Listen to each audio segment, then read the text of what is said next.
La foi en fait, m'a été transmise très jeune et très tôt. La chance de grandir dans une famille avec une famille aimante, avec mes 4 sœurs et mes parents qui se sont beaucoup occupés de moi, qui parfois ont dû subir la foudre d'un enfant au milieu de 4 filles. J'ai vraiment reçu la foi au lait maternel quasiment. Et puis après, petit à petit, j'ai grandi et c'est devenu ma foi d'adulte.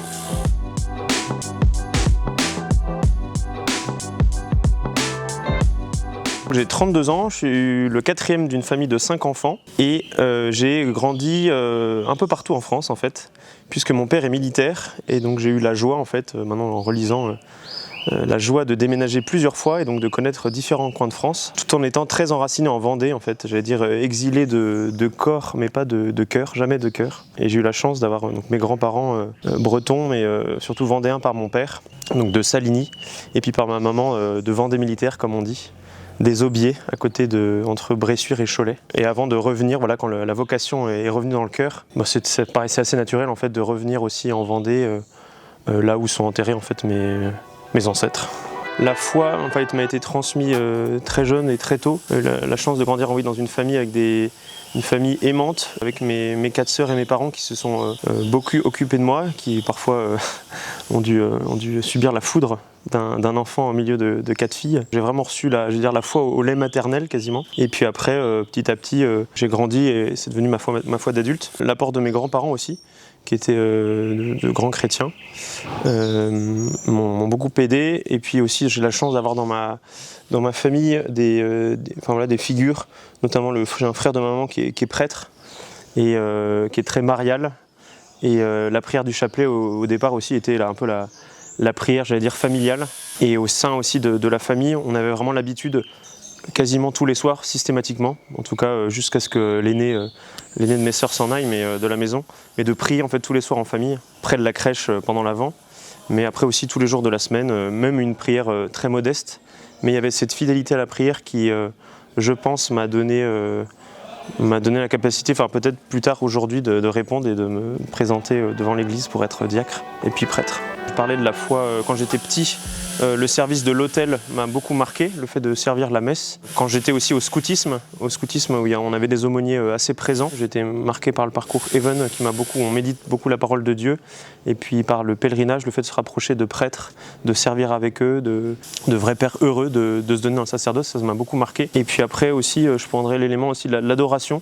Quand je relis un peu ma vie, l'exercice fait que j'essaie de relire un peu ma vie, puis quand on est au séminaire, on relit régulièrement sa vie. Mais je pense que l'adoration aussi, l'adoration eucharistique, m'a beaucoup nourri et je pense que je pourrais retrouver les dates ou les heures où des nuits d'adoration m'ont marqué et puis où peut-être justement le Seigneur m'interpellait déjà, toquait au carreau. Voici que je suis à la porte et je frappe, comme il dit. Mais je pense que c'est notamment dans ces petits moments privilégiés avec le Seigneur où il y a un cœur à cœur, on est dans le silence juste à contempler Jésus hostie. Et que le Seigneur s'est livré à moi et j'ai aussi envie de moi aussi de lui donner ma vie. Voilà. Il y a un moment très précis, c'était en 4e. J'étais au collège, on venait d'arriver à Paris, donc dans un nouveau collège, un nouveau lycée, pareil, il fallait se reconstruire. Un soir, en revenant du collège, je me souviens très bien, je me revois déposer mon cartable, même le jeter très habilement à côté de mon lit, m'asseoir sur mon lit, et puis là, de ressentir vraiment un appel qui au départ m'a fait peur, une question en fait qui m'était donnée, au plus profond de mon cœur, très intime. Est-ce que tu veux être prêtre? Est-ce que tu veux donner ta vie comme prêtre? Et cette question-là, je l'ai vraiment reçue pour moi, mais tellement pour moi que je l'ai enfoui et j'ai jamais voulu en parler parce que ça me faisait un peu peur. Je me sentais pas à la hauteur de cet engagement-là. Et petit à petit, cette peur ensuite, évidemment, a éclaté et s'est transformée en confiance plutôt. Mais voilà, c'est vraiment un instant précis et après qui est toujours revenu à ma mémoire et dans mon cœur quand il s'agissait de dire mais quand est-ce que ça a démarré en fait un peu ton histoire là au séminaire et le fait d'être prêtre, j'étais capable de redire c'était là. C'était sur mon lit. On avait toujours un crucifix dans ma chambre, et donc au pied de ce crucifix, une croix de San Damiano. Mais voilà, c'est au pied de cette petite croix toute simple que je pense que le Seigneur avait déjà jeté un peu dans mon cœur le désir de le servir. On dit un esprit saint dans un corps saint. Et je pense que c'est familial, peut-être père militaire, on est forcément de fils militaire, on est forcément un peu sportif. Et depuis toujours, j'ai toujours aimé le sport me dépenser. Et en fait, il y a un lien très évident en fait entre la pratique sportive et en fait la vie de foi. Saint Paul qui parle, j'ai mené le bon combat. Et souvent, alors moi j'étais judoka au départ, j'ai fait 7 ans de judo, donc j'ai beaucoup aimé le judo, j'ai dû arrêter, mais peut-être que j'en reprendrai en paroisse, je verrai. Mais j'aime bien aussi quand même le sport collectif, et le foot notamment est un excellent moyen pour rejoindre des jeunes. Alors j'étais dans le Marais cette année, dans le Marais breton, donc du côté de Challans et de Saint-Jean-de-Mont, c'est plus le basket, donc j'ai essayé de m'y mettre. Je suis un peu moins bon, mais c'est vraiment extraordinaire pour d'abord se dépenser et puis parfois de faire tomber des images un peu. On dit les prêtres, voilà, c'est des gens un peu peut-être un peu coincés, tranquilles dans leur canapé. Ils savent juste célébrer des messes, ce qui est déjà énorme, hein, vous me direz.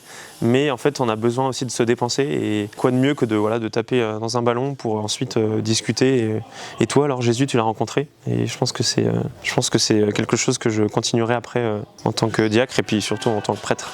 En fait, il y en a énormément, donc c'est vrai que c'est dur parce que la parole de Dieu, elle s'actualise chaque jour. En fait, quand on médite, moi j'essaie de méditer sur l'évangile du jour qui nous est donné, mais je retiendrai la dernière qui m'a marqué justement au moment où Monseigneur Jacques Collin m'a officiellement appelé au diaconat, et c'était l'évangile selon saint Marc, où il y a Bartimée, vous savez, qui est assis sur le bord de la route, et puis en fait il veut voir le Christ, mais les gens le rabrouent, ils disent non, reste à ta place. Et puis en fait finalement les disciples qui disent mais confiance, lève-toi, il t'appelle. Et là récemment, justement j'ai remédité plusieurs fois sur ce passage et de voir que le Seigneur me fait confiance en fait depuis longtemps, même si j'ai besoin de grandir, de me former encore, voilà. Je suis pas du tout parfait, que le Seigneur à travers l'Église me fait confiance et qu'il faut que je me lève, il faut que je ressuscite, hein, c'est ça qu'il y a derrière. Je me lève et ensuite répondre à l'appel pour le servir en Vendée. Donc voilà, Marc 10. Je vous invite très largement à venir le 6 septembre à 10h30 à la basilique Saint-Louis-Marie Grignon de Montfort à Saint-Laurent-sur-Sèvre, un haut lieu de la Vendée. Donc c'est l'occasion déjà pour ceux qui ne connaissent pas peut-être de venir se recueillir sur la tombe de Saint-Louis-Marie. Et puis moi je demanderais surtout aux Vendéens et puis de manière plus largement peut-être même aux amis et aux familles qui sont peut-être en dehors de Vendée de prier pas seulement pour moi mais justement pour les 3 autres frères avec qui je vais être ordonné pour qu'on puisse être des serviteurs fidèles. Voilà. Qui soient fidèles à la parole qu'on va devoir annoncer.